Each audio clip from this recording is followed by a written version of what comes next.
Now in this video we'll learn about how to copy one matrix to another matrix. So you may think like what's big in it? We can just initialize on one array. For example, let me just go up and just copy this one A, and I'll just rename it with G, and that will be nothing but values of A, and I just need to remove these things. Yeah. So for example, now there is a variable h and that is equals to z, and that's it. You guys think this is all right? So if I just print h, you can see it is also printing 234. If I want to make some changes over here, for example, if the first element is equals to assume 9, then it will be okay. One second.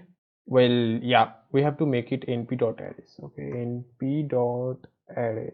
Okay, actually this is a 1D array, so we don't need to write two values. We can just write over here 0, so because we want the first position, like 2 should be replaced with 9. So yeah, now you can see it is 934. But when you print G, let me print G, and you can see G is also changed, but we copied H, like G to H, and we already only change the value of H, but it will automatically change the value of G as well.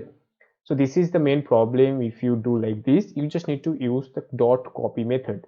So if you write over here dot copy and then parentheses, and then if you just change the value of assume this 3 with 7, and then yeah, if you print G, it will not change. It is 234. But if you print H, it will be changed. Okay, 274. Okay, so you have to use this dot copy method.